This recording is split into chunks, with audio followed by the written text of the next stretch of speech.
Now entering Nerdist.com. Mission Log, a Roddenberry Star Trek podcast. Episode 42. Obsession.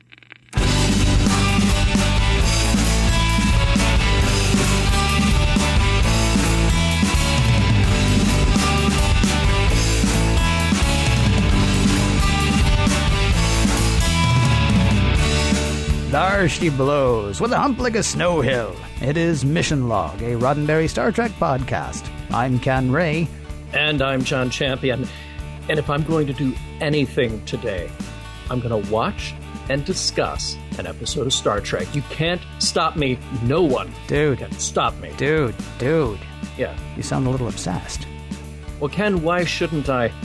This week's episode, the totally engrossing Obsession. I think we mixed two pop culture references. Of course, that was the Obsession commercial. Yes. Good callback there. And at the very beginning, your intro, wasn't that the for kids in the 80s, like books on tape thing? Oh my God, you watch too much television, and so did I. You would better believe it. No, it wasn't books on tape. It was a comic adaptation. It was basically the classics turned into comics, but then they had an actor sort of read over it. I got to introduce you to a friend of mine one day, because there's only one person I know besides you now who would have gotten that. That's kind of stunning to me. Yeah. So the Obsession. Do you want to talk about the episode Obsession, or do you want to talk about the Obsession ad campaign for Calvin Klein? Or that one clip of the Moby Dick comic for children. I don't know, man. That's pretty great. Yeah. Here's what I'll say. I don't know if this episode of Star Trek is analyzing me or I'm analyzing it. There was another, nice. We're talking about Obsession, in which Captain Kirk gets obsessed with tracking down and killing a giant cloud creature. Done. So before we reveal the entire story, I do actually have some pretty interesting trivia here about this episode. So if you'll indulge me, I'll break down with my obsession for trivia. Would you please? Okay, Eddie Paskey, frequent guest star. In fact, I believe he was a guest player on Star Trek more than just about anybody. We sure enjoyed you being there as Lieutenant Leslie, but now he's dead. In fact, he dies pretty early on in this episode. But Ken, don't worry. Not only does Lieutenant Leslie, or the actor Eddie Paskey, come back in later episodes of Star Trek, he actually comes back in this very episode. Yes, due to some very interesting editing and maybe not paying too close attention to who was on set what day and where that fell within the script, Eddie Paskey is dead, and then he can be seen walking around later in the show. And, it's interesting that we do get a few more tidbits about Kirk in this episode. We find out that he served on the USS Farragut under Captain Garavik. Things there didn't exactly go well for him, but we'll get into that in a moment. And I just keep thinking, wow, the guy's had a rough life. First it was Kodos, and then his first deep space assignment is this. He's had it rough. I'd have left Starfleet. Yeah, right. Right. After the first mission, like, no. I'm going to go back and open a bar in San Francisco. Exactly. But I do want to mention a little bit here about the director, Ralph Sinesky, and kind of what was going on with the production of Star Trek at this time. We're early to mid season 2. And the air date and production order is kind of grossly out of order at this point. But that's okay. What I want to bring up here is that this is at the point where Paramount had already taken over Desilu. And in Star Trek production, Gene Coon is gone. And John Meredith Lucas, who we met earlier as a writer-director, is now on board as producer. So he's kind of taken up the big position that Gene Coon had. And one of the things that happened with this changeover with Paramount taking over from Desilu is they started to cut budgets, and they started to cut budgeted time. So what had normally taken 6 days or more to shoot an episode was now taking 5 to 5.5 days of shooting. And, you may or may not have noticed that in this episode. I'll get your impressions later. But when you look at scenes that are more tell and not show, where you have a lot of dialogue that is exposition rather than actually showing the event, that can be chalked up to what was going on with the production schedule. And interestingly enough, we actually do have a discovered document from Roddenberry about it. Well, it is the production schedule, and it's kind of cool. You can look through the day-by-day breakdown of everything that was shot that final day. That fifth and a half day was all the scenes in Garavic's quarters, all of those interiors, and then just a little pickup in the corridor. So do check that out, and it gives you a little glimpse into how the show was produced. Today's forecast: cloudy with a chance of freak-out for Captain James T. Kirk. We'll have more in the 7-day. Right after this. Prologue. Kirk and Spock are marveling over yet another rare element the Enterprise has been able to confirm on some planet.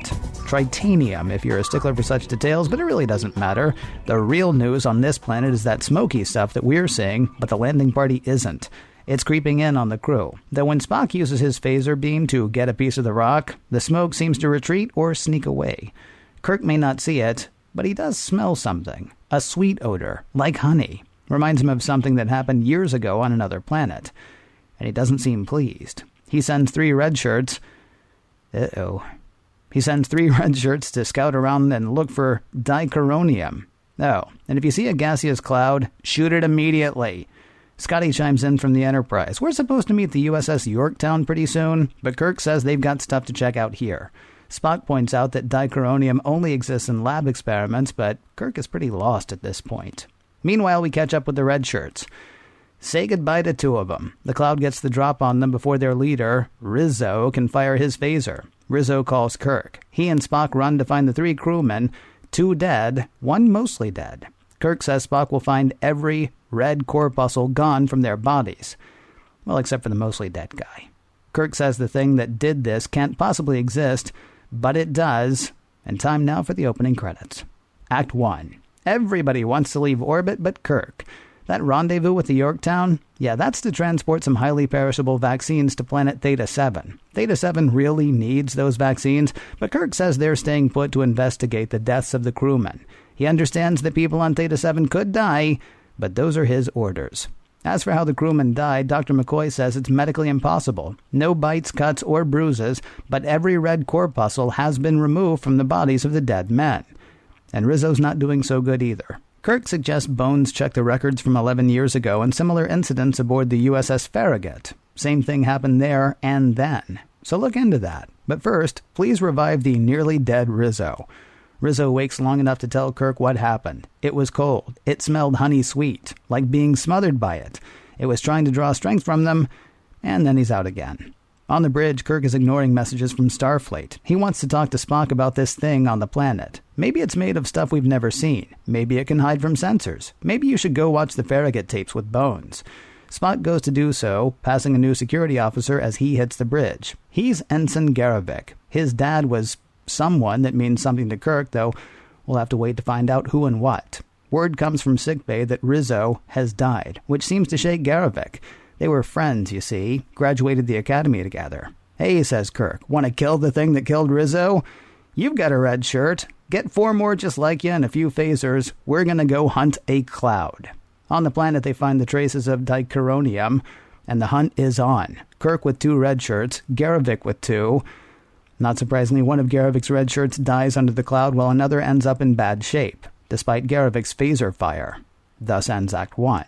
Act 2. Kirk is now convinced that the honey-sweet-smelling cloud is not only intelligent, but it's the same cloud that decimated the crew of the Farragut 11 years ago, despite that having happened on another planet in another part of the galaxy. Spock and McCoy don't think so. Also, they really think they should meet up with the Yorktown and deliver those meds to Theta-7. But Kirk decides to stay and fight. A cloud. Kirk, Spock, and McCoy quiz Garavik on what happened on the planet. Varied in shape, gaseous, semi-translucent. Garavik did not get the sense that it was a living or intelligent thing. Then again, he didn't come into direct contact with it. Also, he hesitated before firing at it. Not long at all, but enough time, unfortunately, to let the cloud get to his 2 red shirts.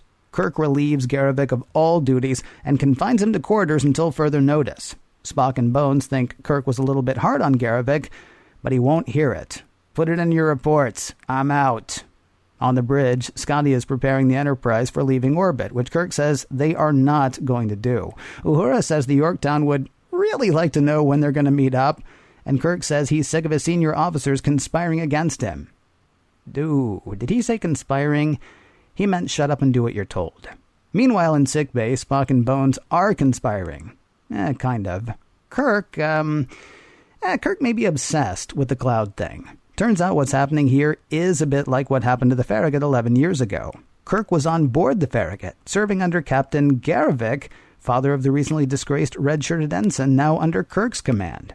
In his quarters, Kirk is thinking his personal log, wondering whether the course of action he's pursuing is the right course of action, the rational course of action.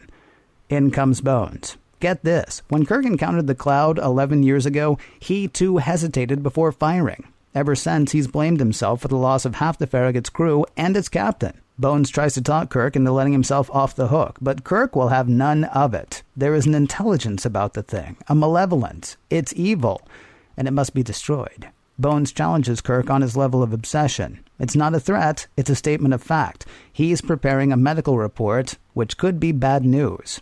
He brings in Spock. Oh, stuff's getting real now.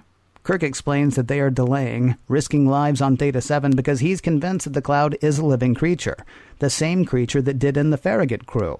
So, shouldn't they stay and kill this thing? He's saying it all very rationally, so Bones decides to leave his medical log entry as a work in progress for now. Just then, Chekhov chimes in. The cloudy thing is leaving the planet. Kirk takes the ship to red alert. They are chasing the Great White Cloud. Act 3. The Enterprise is in hot pursuit. Too hot. Scotty's concerned that the ship will break up, and they are barely gaining on it. They can see it, though, and read it on sensors. Spock says it seems to be in a state between matter and energy. Scotty warns that continued pursuit at this speed will seriously blow up the Enterprise any second. Kirk finally relents and takes the speed down to warp 6. A short interlude between Ensign Garrovick and Nurse Chapel reveals he is blaming himself both for the Enterprise's cloud chase and Kirk's apparent unhinging. Now back to the action. Back on the bridge, it appears that the cloud has slowed considerably. Kirk thinks maybe it has decided to fight and calls all hands to battle stations. Garrovick hears the call and heads to the bridge. He'd like to be allowed back to his post, but Kirk does not acknowledge. He's got the cloud in weapons range and opens up on it. But nothing is doing anything to it. And now it's closing in on the Enterprise. And thanks to a series of unfortunate events, it's basically got an open window onto the ship. One more guy's dead, one more guy's near dead, and the thing is on board. Bones blames Kirk's trophy hunt, though Spock says there's no point in arguing about whose fault it is. Spock now acknowledges that the cloud is a creature, an intelligent creature, and guess what? If it's alive, we can kill it. And suddenly that makes everything that Kirk's done okay with everyone. Spock points out that firing on the cloud did nothing, so Kirk shouldn't blame himself for what happened to the Farragut either. Kirk's not interested right now. Spock goes to let Ensign Garrovick know that his hesitation was natural. Then, the creature is seeping into Garrovick's quarters through the ventilation system. Spock sends him out and sends us to commercial. Act 4. Garrovick lets Kirk know the situation. The creature is in his cabin and it has Spock. Some of Scotty's tricks with the vents have gotten the creature out of Garrovick's quarters, and it didn't kill Spock. Something to do with his Vulcan physiology. The creature is leaving the ship. Kirk stops to chat with Garrovick. Good job heading to the bridge during red alert. Also, don't blame yourself for what happened on the planet. There was nothing you could have done, just as there was nothing I could have done 11 years ago. Now get back to work, you big nut. Back on the bridge, we find that the cloud has left the Enterprise at high warp. It's cool, though. Kirk knows where it's going somehow. Psychic connection, intuition, whatever. The thing's headed to its home, the same planet where it fought the Farragut 11 years ago. Kirk calls the Yorktown. They'll meet up in 2 days. Bones is worried. Hey, remember the perishable, life-saving drugs? And the lives that need to be saved? Spock's on Kirk's side this time, though. For some reason, he thinks the cloud is going back to its home planet to spawn, which won't leave one killer cloud, but thousands. They come up with a plan to kill it, though it will rip half the atmosphere off the planet, may destroy the Enterprise, and may kill whoever sets the trap. The finale is dicey, but luckily everyone makes it out safe and sound, except for the cloud. It's dead, people. Despite a heroic bit of insubordination on the planet, Kirk makes peace with Ensign Garrovick. He'd like to hang out with him later and tell him stories about his father, Captain Garrovick. The end.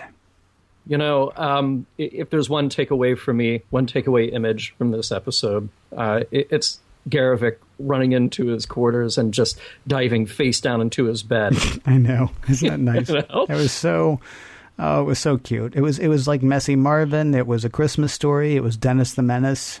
Right. Yeah. Right. It was like having a 5-year-old. I don't want to be on your ship anyway. Exactly. Dad's mad. I'm in trouble. I don't want to fight your cloud monster. I left most of the interaction between Nurse Chapel and Garrovick in his quarters out because it didn't really move the story along at all. But it was neat to see Nurse Chapel have a bit of character there. She kind of tricks him into eating because he really is a pouty little boy at this point. I'm not hungry. I don't want to be here. You know, and what'd she do? She brought him soup. Yeah, she did. You know, because God, she is good with a bowl of soup. Yeah, but I mean, she also tricks him into eating. She lies to him basically and says, Dr. McCoy has given a prescription for you to eat, and if you don't, he's gonna hook you up to an IV and feed you. So eat your soup. And then she goes back to sickbay, and Bones is like, "What have you been up to?" She's like, nothing. Yeah, it's like psychology. Don't you worry. Yeah, but she got him to eat, so that was actually cool to see a bit of character from her. Besides, yes, doctor, no doctor. She should open a restaurant. She should. Hey, by the way, speaking of Garrovick's quarters, could I just point out that there is a ventilation switch in the crew quarters, and it's a ventilation switch that apparently leads to, I don't know, somewhere outside where a cloud monster could get in? Well, no, you're being unfair. It leads to something that leads to outside. All right, because it just seems like an awfully short distance. Yeah, and you and I both had the same reaction to the plan for getting the cloud monster out. Yeah. You know what we should do? We should just flood the ventilation system, which, correct me if I'm wrong, that is how people breathe, right? Yeah, I'm assuming. Yeah. Let's flood that with radioactive waste. Oh, sure, no problem. Fascinating idea. In fact, I'm surprised at that point Spock didn't go, fascinating. Yeah. Because that is truly unexpected. Right. At that point, they should just roll down the windows and let the cloud monster dissipate that way. Hold your breath and hold on to something. We're gonna open up the pod bay doors or whatever, and blow the whole thing out. It'll be good. But seriously, hold on tight.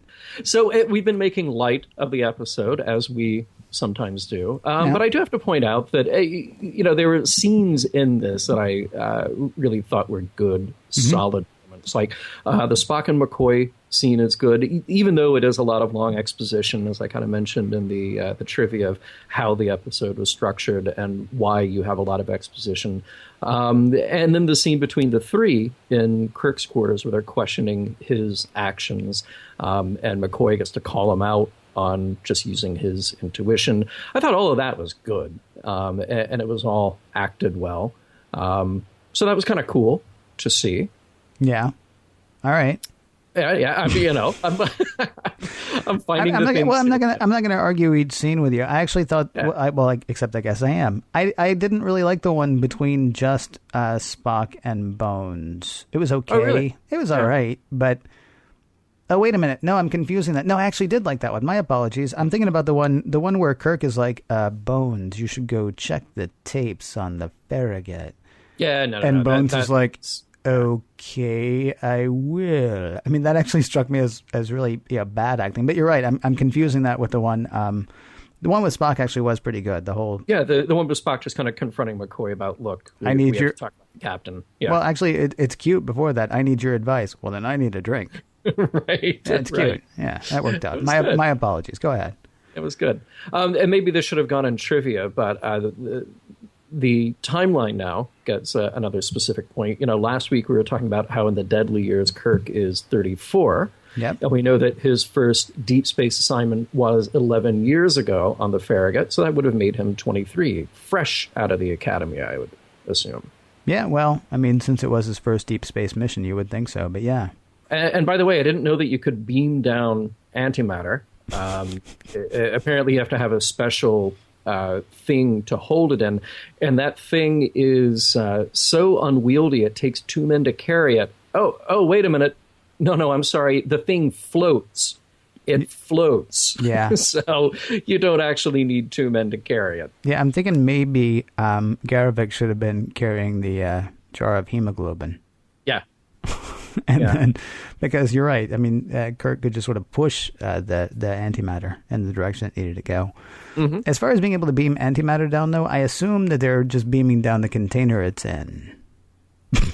and so it stays in the container. It's sort of like, the transporter doesn't beam down your heart, right? It beams down you, and your heart's inside you, so your heart goes with you. Right. So, I mean, is that how you get around being able to beam down antimatter with a matter transporter? I'm not even going to try. I'm not even going to try because I just don't know. But it didn't make sense to me. Ken, I'm going to tell you, if you're ever in a difficult situation with a transporter, if it's not working, you need to beam somebody up, all you need to do is cross-circuit to A and then cross-circuit to B. Mm-hmm. It's just two. It's A and B. And it's just like insert tab A into slot B. It's like making paper models. It's really, really easy. Even a Spock can do it. It makes it ridiculously tragic what happens at the beginning of the motion picture then. I know. Did nobody think to cross-circuit A with cross-circuit B? Yeah, kind of terrible. It's a shame. It is. It's a shame. This episode sponsored by Starfleet Delivery. Starfleet, when it absolutely positively has to get there when the guy commanding the ship feels like it. We got some listener feedback prior to this episode. I'd like to read one now, and then I'll share another one with you at the end of this segment. But this one is from Leland, who is one of our Facebook followers. And I'll just read what he has to say here. Trek was never designed to be a soap opera, and NBC ran them in any order they felt like. And that's one reason nobody ever got promoted on the show. Chekhov stayed an ensign with no hope of moving up. But if you watch them in filmed order, as I have many, many times, there is development of the main characters, especially Kirk. I've noticed that in the first half of the series, Kirk was somewhat cocky, brash, and a wee bit immature. But in the second half, he is more sure of his abilities, a bit more serious, and a bit more mature overall. The key episode seems to be Obsession, where Kirk learns he is not responsible for the deaths of half the crew of the Farragut and finally has his revenge on the creature that killed them. Now, whether or not this was a deliberate plot device or whether Bill Shatner unconsciously played it that way, he is, after all, a dedicated actor and cared very much for his character, is pure speculation. It could also be that the changes in the characters were the results of Fred Friedberger's involvement during the third season. Thank you, Leland, for writing that. And is kind of double dipping on something that we posted last week, but the Discovered document, actually 2 weeks ago, the Discovered document that we posted from Gene Roddenberry talking about the continued tweaking and developing of the characters. So I thought that dovetailed in nicely. And it's interesting, Leland, that you pick out Obsession as that key moment that we see a change in Kirk, or at least, I don't know how much of a change, but it's a little more depth and it's a little more detail about the character of Kirk. It is, although I'm not sure. There's something about this that bothers me. Kirk can only forgive himself and Ensign Garrovick when he learns that there was nothing that they could have done anyway. And I'm not sure.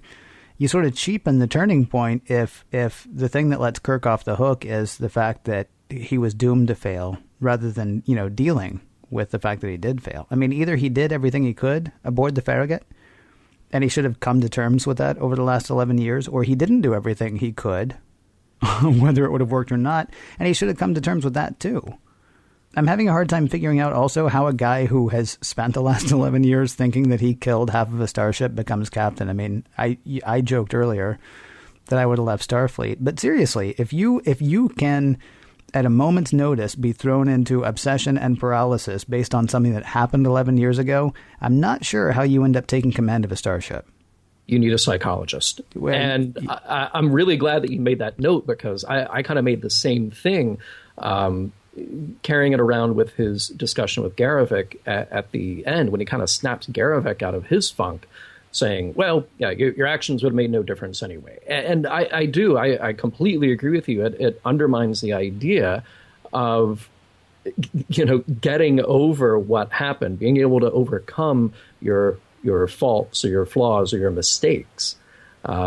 Instead, just saying, "Oh, well, it didn't matter. Oh, well, wipe our hands clean of that one, shall we?" Right.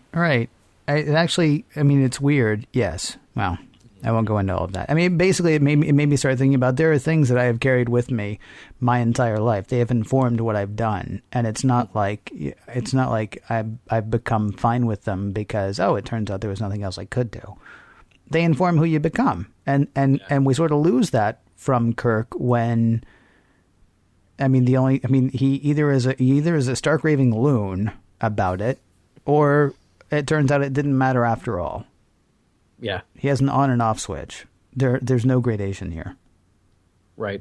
And I don't know if there was some decision made there to say, well, if we go the other way, or if we don't have that moment, then it somehow makes Kirk less heroic, less perfect. But we're already going down that path, and we're showing not a weakness, but at least a texture to his character. And then we pull the rug out from under it, saying, "Well, no, didn't matter." Yeah. Yeah. I don't know. I mean, the thing is, I don't know how you would have shown that.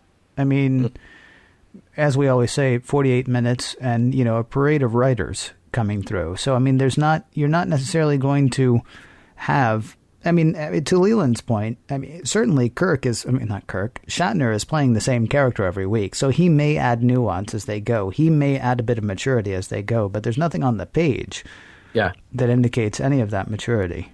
Well, and here's the thing. You either have a moment where one of his trusted advisors, McCoy or Spock, kind of talks him out of it, which would have just been more talk about the situation, or you put somebody else in that situation, which we were doing with Garrovick, but then their resolution is the same. Their resolution is saying, "Oh, well, it doesn't matter because if you had fired on time, it wouldn't have done anything to the creature." And it's unfortunate because if the drama had played out slightly differently and Garrovick really were in the same position as Kirk, and Kirk could have truly seen himself in Garrovick, then maybe he could have gotten over that. Yeah, the problem is, how are you going to tell that story without just telling it? I mean, you can have the aha moment for both Kirk and Garrovick. It's just, it's too bad that it takes the aha moment for Kirk to suddenly be okay. Right. In Friday's Child, which we did not that long ago, we had Kirk. This is kind of a little aside, but acting out of revenge. Spock actually calls him out. "Oh, is this an act of revenge?" Uh-huh. Yeah, it is. Oh, no. As is this. This is not an act of revenge, John. No. This is because it's going to spawn into 1,000 different things. Yes, I understand that there is some problem on a planet where lots of people could die, but this cloud might be smart, and this might be the same cloud, and somehow we suddenly know that this cloud's going to break into 1,000 clouds, and so, this is definitely the more sensible. Yeah, you just said a word that really bothers me a lot here. Might, yes. Well, I understand there are a lot of variables. What did he say? I understand there's a lot of ifs. Yeah. He actually did mention that. I mean, if it's the same one, and if it can do this, and, it's called obsession. So we know that Kirk is kind of got an unhealthy obsession at this point. The biggest problem with this episode, and this actually goes back to the parade of writers that we were talking about, and forgive me if I'm jumping to the part that we should be doing later. Maybe we'll revisit it. We just saw Decker go through this. Yeah. 4 or 5 episodes ago, we saw Decker have this crazy obsession that nearly kills everybody and everything. To the point that had Decker not ended up dying inside the Doomsday Machine, right, he would have been brought up on court-martial. He would have to have been, right? Yeah. And now, not that far down the road, we see Kirk doing the same thing. And this, again, like I say, goes back to the whole parade of writers deal. This would have been fantastic. This would have been an interesting, informative episode had it happened before.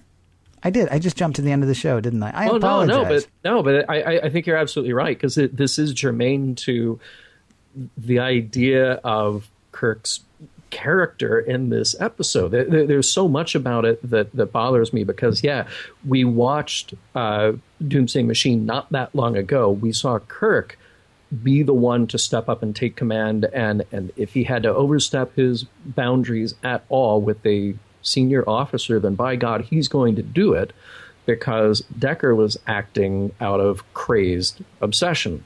Right. But nobody better do it with him. Right. Yeah, exactly. He's doing the exact same thing here. He's a little less sweaty while he's doing it. Okay, that's fine. And he does keep shaving. He does keep shaving. Good for him. But this episode would have worked better had Star Trek truly been episodic and carried on kind of longer arcs. You could have drawn a line from this into Doomsday Machine, or you could have done in modern TV style a flashback. Yeah. You know, had this been a longer piece, maybe you do a flashback to show young Kirk having that and young Kirk trying to get over it. But yeah, it's two episodes that are too similar, happening too closely to each other. Yeah. Had they happened in reverse order, it probably would have even been better too. And again, we really have skipped to the end of the episode. You want to go ahead and wrap up? No. I think we needed to get that out. The discussion here is really, what are the main points of this episode? Well, we know that by the time we get to the end of our podcast here, the main points are not about, not going to be a you see Timmy moment. This is all a discussion about Kirk's character and what happens to Kirk's character. And we've already revealed this idea that Kirk's change isn't maybe the change that he needed, because it's kind of a gimme. It's like, oh, well, that thing that you have been living with for all these years that you thought you did wrong, you didn't do it wrong anyway, so you're off the hook. Yeah, I was going to say it's an off the hook moment. It's not and not a crazy oh, he's off the hook. It's an off the hook moment. I mean, you say the change in Kirk. There's no change in Kirk. Right. I mean, as far as Kirk's character goes, there's actually no change in Kirk. There's a bit of development as far as what the character knows.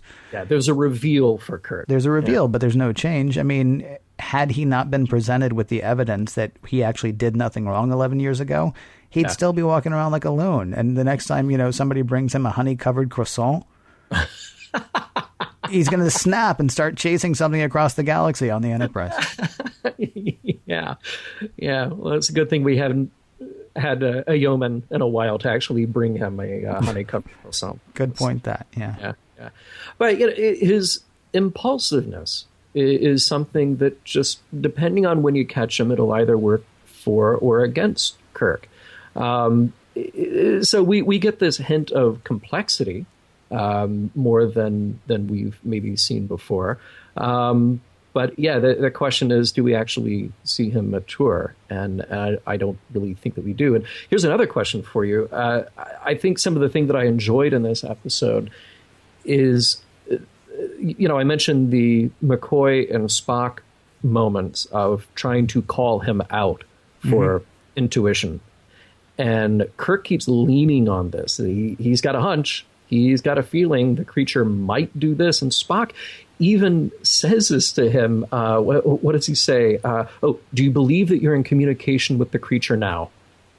Right. And the words of that struck me. Do you believe that? Not we know what the creature is doing. We know what the outcome of this will be. It's just like, okay, Kirk, are you having a delusion again? I was going to ask, take you away from here. I was going to ask, do you think that was a scientific question on Spock's part, or do you think that was him saying, okay, you're seeming crazy, so let me ask you a question. Are you crazy? I think it was a bit of psychology. I absolutely do. You really? Do. Interesting. Because I didn't really get stuck on that question because I kind of got frustrated, I think. Well, here's the thing. Not that Spock would not have taken the answer to that question seriously. Yeah. But I think it was a little... I think that phrasing is important about how he says it. And it's interesting to see that Kirk is having a hard time here separating his beliefs and assumptions from the reality of what we really know about the creature.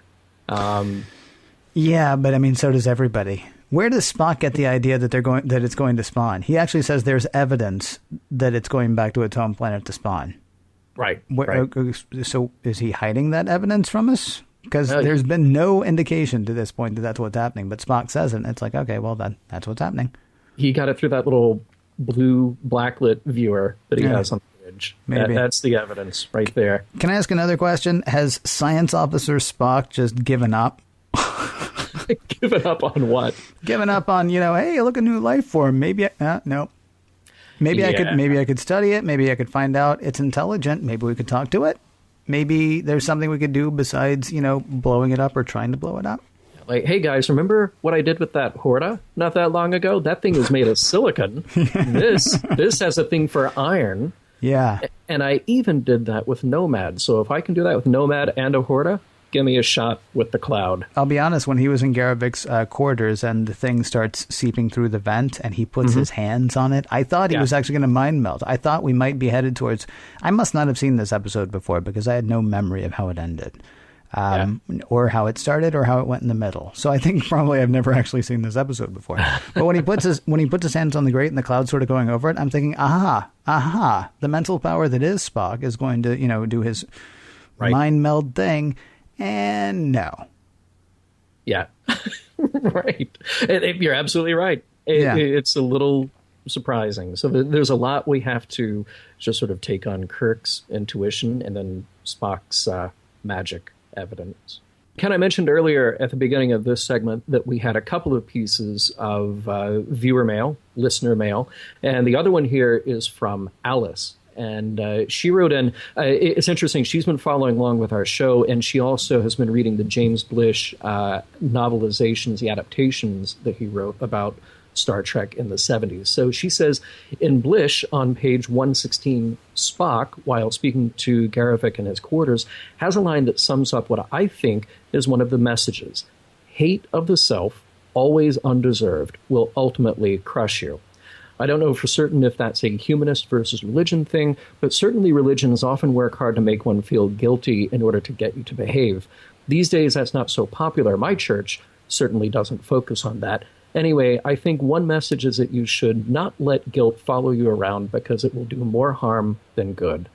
Thank you very much for writing that, Alice. Part of the thing on Mission Log is that we try to stay very strictly to the show itself, and we don't pull from other sources like the novelizations. But in that case, with this particular episode, I think that's kind of interesting because that is one of the takeaways, one of the points of this episode is that the guilt, which we have seen before, can't overwhelm, it can't prevent you from doing your job. However, we're back to this early part of our discussion, Ken. Does Kirk really get over anything? Yeah. No, that's what's fascinating about that quote is I actually had it in my notes. This is sort of a lesson that Kirk should have learned earlier, and in fact did learn earlier in Enemy Within. Yeah. When he's split into Logie Kirk and Alt Kirk, or Good Kirk and Bad Kirk, as a lot of people tend to refer to it. Yeah. Both of those Kirks see things in themselves and looking at the other one that they can't stand. They want to be done with them. I mean, Logie Kirk just doesn't like Alt Kirk. He's brutish and terrible. And Alt Kirk doesn't like the weakness of Logie Kirk.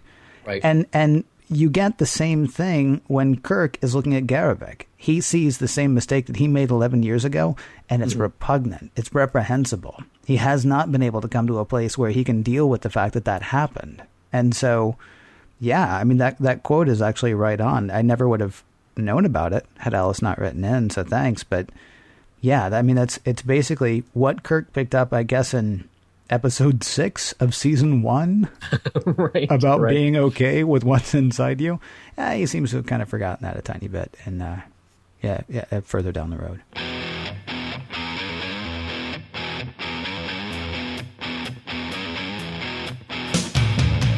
I may know why Kirk forgot the lessons learned from Decker and the Planet Eater last week when he went senile.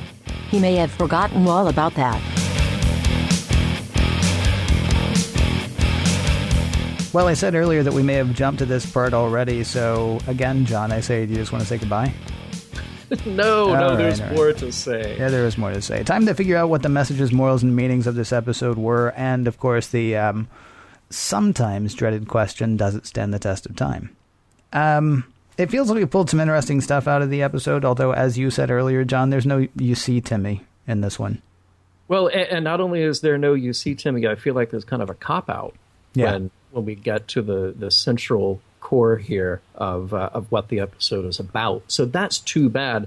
You know, it was funny, not 2 minutes ago, you were saying that you couldn't remember if you had seen this episode when you were younger. Mm-hmm. And when you were watching it in prep for our show, it was kind of new to you. And I have to say that I think I have watched this episode in prep for our show 5 times now, and over the course of about a week, and I still don't remember it because it's just.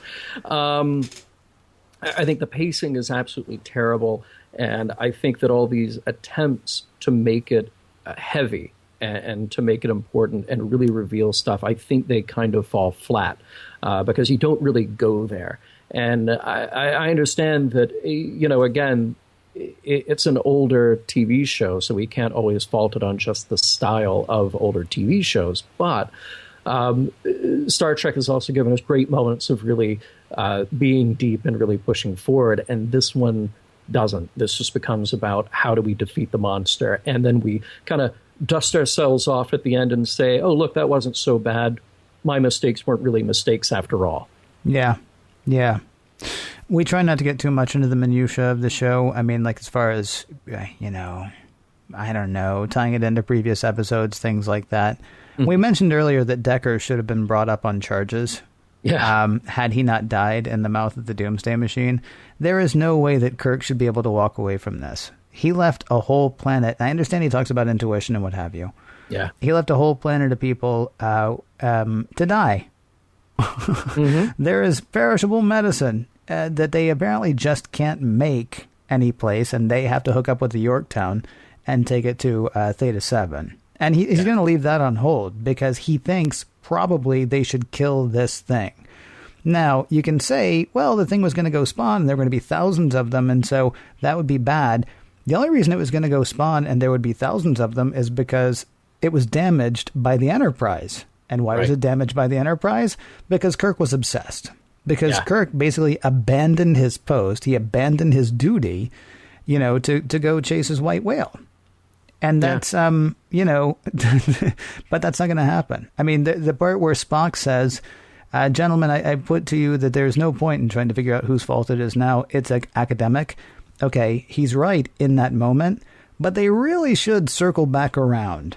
Yeah, right. And they're really not gonna. Right. And so, I mean, if for that reason as well, it doesn't quite work. Now, again, I don't think I dislike it as much as you do, but this, again, I think I have 3 categories. I think I have, you know, good, fine, and either not good or not fine. To me, this episode is fine. I mean, this episode actually would have been better had it happened before the Doomsday Machine, and then had we been able to have the Doomsday Machine, and then have like a moment of realization on Kirk's part. Like, wow, is that... I was being a total Decker a few weeks ago. I feel bad about that now. It would have worked better that way, but, you know, not being as fully realized actually as the Doomsday Machine and coming so close on the heels of the Doomsday Machine... maybe it's just a victim of timing, but unfortunately, it not only does it not work, it really doesn't work because of where it falls in broadcast order, I think. Yeah, I'm going to meet you halfway and just say, yeah, it is a victim of the scheduling in that respect, that had this episode been written earlier and aired earlier than Doomsday Machine, there is some nice backstory here to learn about Kirk. Yeah. And there are, how do I put this? There are worse episodes of Star Trek that I like better than this one. You know, because sometimes even bad Star Trek can be either entertaining or defensible in some way. I mean, you just wait. When we get into season 3, there are episodes that I will defend that I think other people will call me out for just being entirely crazy. But this one, I just think, as a piece of TV drama, like I said, I watched it 5 times, and I just found my mind drifting and getting lost because I think it's badly produced, and that's not to call out specifically the producer. I just think as a whole, this is not a well-produced episode of Star Trek, and it probably goes back to the script, and it probably goes back to some of the production limitations they had. So I'm not pegging that on any individual, and I'm certainly not pegging it on the actors, because the actors all have really good moments in this. It just does not come together as an episode. Oh, and by the way, I didn't mention it earlier, but that moment where Garevik is trying to out-hero the hero at the end, it just made me think, Kirk, you should have sent Spock. You should have just given him the floaty antimatter device and just send him down to the planet, and you go meet the Yorktown and you come back later and pick up Spock, because Spock will be fine. He's made of copper. Yeah, Garevik, by the way, another one of the things that should be revisited, when this comes up before review. Yeah. Starfleet. Right. Kirk says, consider yourself on report, mister. But not really. Come on, let me tell you about your dad. Yeah. Yeah.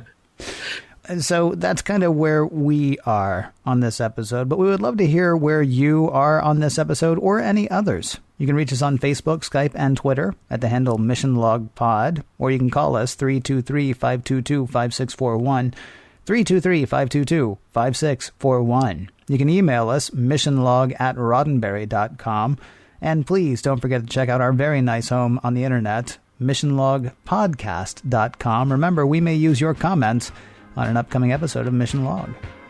Hey, Ken, next week, things are not looking too good for Scotty when he is caught literally with blood on his hands. It's Wolf in the Fold.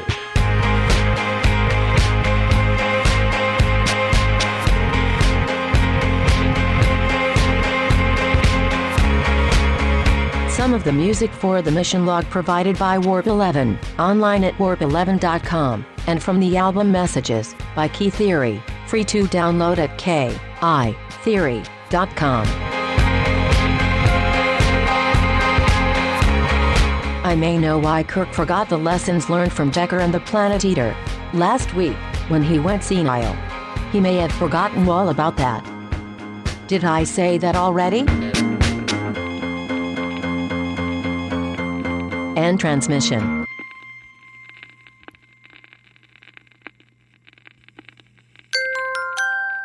Now leaving Nerdist.com.